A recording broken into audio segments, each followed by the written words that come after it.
Assalamualaikum warahmatullahi wabarakatuh. Waalaikumsalam warahmatullahi wabarakatuh.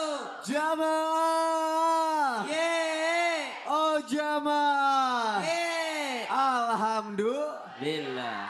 Alhamdulillahirabbil alamin. Allahumma sholli ala sayyidina Muhammad wa ala ali sayyidina Muhammad. Alhamdulillah jamaah, kita ketemu lagi di Islam itu indah. Boleh tepuk tangannya dong. Tepuk tangan, kita semangat belajar untuk pagi hari ini ya. Masya Allah, tabarakallah. Senang sekali ketemu lagi sama guru-guru kita. Yang Masya Allah sangat kita cintai karena Allah. Dan senang juga nih ketemu sama calon-calon bidadari surga. Amin. Udah salat subuh ya?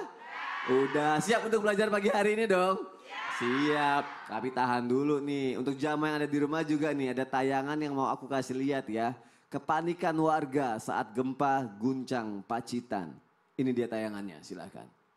Tidak hanya membuat pegawai kantor berhamburan, gempa tersebut juga membuat sejumlah warga panik. Bahkan arus lalu lintas sempat ramai karena banyaknya warga yang panik. Guncangan gempa selama 5 detik yang terjadi sekitar pukul 10:34 WIB tersebut berada di titik koordinat 8.82 Lintang Selatan, 110,93 bujur timur dengan kedalaman 24 km. Ya Allah, astagfirullah. Banyak bencana alam di mana-mana dan segala macam itu bencana. Apakah ini akan terjadinya kiamat? Gak tahu, saya juga. Saya takut. Hah? Takut. Ibu sama, saya juga takut. Saya takut sama ibu. Takut. Iya, saya tahu, saya takut. Tenang aja. Tuh, lihat belakang ibu. Sini Bu. Sini dulu. Takut, ya sama, saya juga takut. Jadi begini.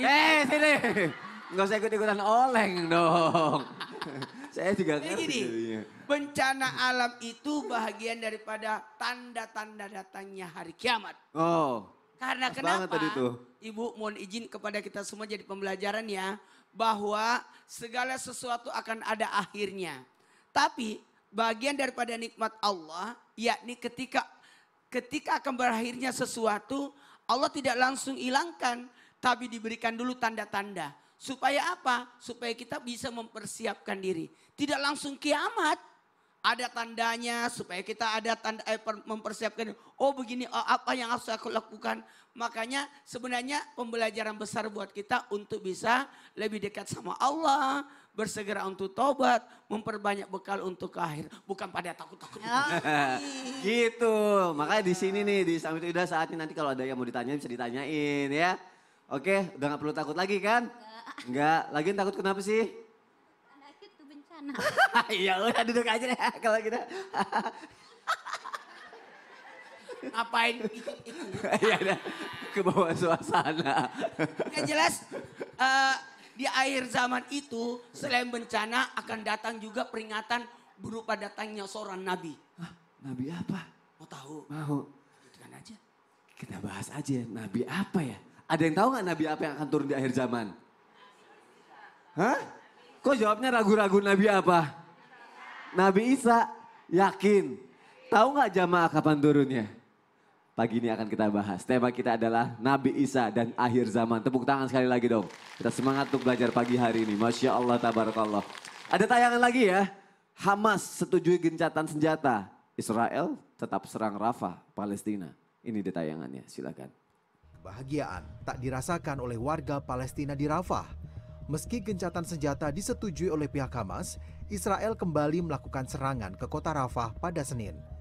Asap tebal membumbung tinggi disertai suara ledakan terlihat jelas dari kejauhan. Serangan lain juga terjadi pada Senin malam dan menyebabkan sedikitnya 5 orang tewas. Ya Allah, inilah bentuk kezoliman ya yang dirasakan warga Palestina sampai sekarang nggak berhenti gitu ya Allah, kasihan banget. Tapi kalau nanti akhirnya kita bicara mengenai akhir zaman ya, tadi juga Ustadz Maulana menyebutkan Nabi Isa alaihissalam akan turun untuk memberantas Dajjal katanya ya. Pertanyaannya gini, kenapa harus Nabi Isa? Kenapa bukan Nabi Muhammad? Padahal Nabi Muhammad jauh lebih hebat daripada Nabi Itu Isa. dia. Baik, bismillahirrahmanirrahim. Tapi guruku Ustadz Maulana, guru kami Habib Utsman, Mas Soni, serta guru-guru kami dimuliakan Allah Subhanahu wa taala, Al-Qur'an surah Az-Zukhruf ayat 61. أعوذ بالله من الشيطان الرجيم Allah. وإنه لعلم للساعة فلا تمترن بها واتبعون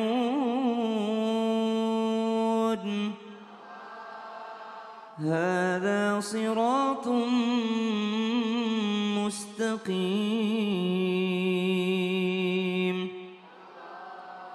Dan sungguh dia Isa benar-benar menjadi pertanda akan datangnya hari kiamat. Karena itu janganlah kamu ragu-ragu tentang kiamat dan ikutilah aku. Inilah jalan yang lurus. Allah Subhanahu wa taala memerintahkan kita agar meyakini tentang datangnya Nabi Isa alaihi salam. Maka dari itu membicarakan tentang tanda-tanda akhir zaman ataupun hari kiamat tidak bisa dengan ilmu cocokologi. Mesti dengan ilmu yang datang dari Nabi Shallallahu Alaihi Wasallam yang sampai kepada para lisan para sahabat radhiyallahu anhum ajma'in, seketika itu sampai juga kepada lisan para ulama dan sampai kepada kita semua. Maka ternyata kenapa Nabi Isa alaihi salam yang dipilih oleh Allah Subhanahu wa taala? Yang pertama karena doa Nabi Isa sendiri. Permohonan Nabi Isa sendiri. Apa permohonan Nabi Isa alaihissalam? Permohonan Nabi Isa ingin menjadi umatnya Nabi Muhammad sallallahu alaihi wasallam. Maka Nabi Isa alaihissalam akan turun dan membuktikan kebenaran ajaran yang dibawa oleh Nabi Muhammad sallallahu alaihi wasallam. Jadi bukan lagi Nabi Muhammad yang datang mendakwahi orang-orang yang tidak yakin kepadanya, tapi yang datang adalah Nabi Isa alaihissalam membenarkan ajaran dari Nabi Muhammad sallallahu alaihi wasallam. Itu yang pertama. Yang kedua, kenapa Nabi Isa? Karena Nabi Isa yang paling dekat hubungannya juga dengan Nabi Muhammad sallallahu alaihi wasallam, karena jaraknya setelah Nabi Isa langsung Nabi Muhammad sallallahu alaihi wasallam jaraknya. Yang ketiga, Nabi Isa alaihi salam akan turun untuk memberantas beberapa kesalahpahaman. Mohon maaf, acara ini acara Islam itu indah, kami akan membahas secara Islam. Membahas daripada kesalahpahaman yang dilalui oleh beberapa orang yang datang di antaranya yang mengakui Nabi Isa alaihissalam akan tetapi salah paham dengan ajarannya. Maka dalam keyakinan Muslim datanglah Nabi Isa untuk meluruskan itu semua. Bahwasanya Nabi Isa alaihissalam ini diangkat oleh Allah Subhanahu wa taala dan akan dikirim diutus kembali di akhir zaman dan menjadi umat baginda Nabi besar Muhammad sallallahu alaihi wasallam. Sehingga nanti ada kejadian-kejadian selanjutnya yang lebih membuktikan lagi bahwa Nabi Isa ini sebenarnya menjadi umatnya Nabi Muhammad sallallahu alaihi wasallam. Masya Allah, meluruskan kesimpang siuran yang selama ini terjadi ya. Terima kasih Ustaz untuk penjelasannya. Tepuk tangan untuk guru-guru kita. Masya Allah, tabarakallah. Baru pertama yang dibahas ya jamaah ya, masih banyak lagi kisah indah yang akan kita bahas pagi hari ini dan akan kita pelajari. Tapi penasaran gak sih ketika Nabi Isa bertemu Dajjal, membinasakan Dajjal, itu ketemunya di mana ya? Kayak perangnya tuh di mana? Kok bisa ketemu gitu? Bumi seluas ini gitu. Gimana Habib Usman? Aku mohon jawabannya Habib. Penasaran banget loh untuk yang satu ini. Silakan Habib. Ustaz Maulana, Ustaz Syam. Bismillahirrahmanirrahim. Assalamualaikum warahmatullahi wabarakatuh. Waalaikumsalam warahmatullahi wabarakatuh. Alhamdulillah. Alhamdulillahil wahidil ahad. Alladhi lam yalid wa lam yulad wa lam yakul lahu kufuwan ahad. Laisa kamitsli syai'un wa huwa samiul basir. Summa fasalli wa sallim wa barik ala sayyidina wa habibina wa syafi'ina wa maulana Muhammadin sallallahu alaihi wasallam wa sahbihi wa azwajihi wa dhurriyyatihi wa ahli baitihi wa ansarihi wa sahbihi ba'du. Segala puji bagi Allah Subhanahu wa taala yang telah memberikan kita nikmat iman, nikmat sehat wal afiah. Ya alhamdulillah penonton di rumah dan penonton di studio insyaallah mendapatkan ilmu yang bermanfaat dari guru-guru kita, bisa diamalkan untuk dirinya, suaminya, istrinya, anak-anaknya ya Rab. Hari ini penuh dengan berkah dan ridhamu, amin ya rabbal. Wa qala Nabi sallallahu alaihi wasallam, dan bersabda Nabi Muhammad sallallahu alaihi wasallam, in yakhrujad dajjalu wa anna hayyun kafaitukumuh wa in yakhrujad dajjal. Jika dajjal telah keluar dan saya, kata Nabi Muhammad sallallahu alaihi wasallam, masih hidup, maka saya akan membelamu, menjagamu, dan kamu ketahuilah bahwasanya dajjal keluar setelah aku. Sungguhnya Tuhanmu tidaklah buta matanya, tidaklah buta sebelahnya atau bermata satu, melainkan Tuhanmu adalah Allah Subhanahu wa taala. Yang buta itu adalah dajjal. Yang buta adalah Dajjal. Yang mata satu adalah Dajjal. Yang keluar daripada Yahudi, bangsa Asbahan. Hingga apa? Hingga ia datang ke Madinah dan turun di tepinya. Yang dimana Madinah itu memiliki yakni 7 pintu sama. Ada 7 pintu. Pada setiap pintu terdapat malaikat yang menjaganya. Dan keluar malaikat tersebut menuju kepada Dajjal daripada 7 pintu tersebut. Dan bahwasanya malaikat tersebut menemukan tempat Dajjal. Dan sehingga tempat tersebut dari Madinah ke negeri Syam, yakni berada di Palestina. Di mana di situ ada pintu yang namanya pintu Lut. Sekali-kali Abu Daud berkata, hingga datang Dajjal tiba di Palestina. Dan pintu Lut tersebut, yakni dikuasai oleh para malaikat, 7 malaikat tersebut. Lalu Nabi Isa alaihissalam turun dan membunuh Dajjal tersebut. Kemudian Nabi Isa alaihissalam tinggal di bumi kurang lebih selama 40 tahun. Inilah Nabi Isa alaihissalam yang merupakan kehendak dan ridhonya Allah subhanahu wa ta'ala. Allah turunkan menjadi umatnya Nabi Muhammad sallallahu alaihi wasallam. Mungkin gak ya kalau Dajjal tuh tahu di lokasi itu dia akan dibunuh, dia gak mau lewat jalan situ gitu, memungkinkan gak sih? 7 malaikat ini dari 7 pintu itu langsung mengepung. Oh itu ya? Jadi kemanapun Dajjal lari ketangkep. Oh gitu ya Allah, untung aja. Udah memang takdirnya begitu ya. Kenal Dajjal gak? Enggak. Terima kasih Bapak Usman untuk penjelasannya. Tepuk tangan untuk guru-guru kita. Masya Allah, tabarakallah. Aku mau minta tolong sama jamaah. Mic dong, pinjam mic dong. Pinjam mic dulu. Pinjam mic dulu ya. Mau minta tolong bacain sama ibu ya. Ibu, minta tolong bacain. Ibu.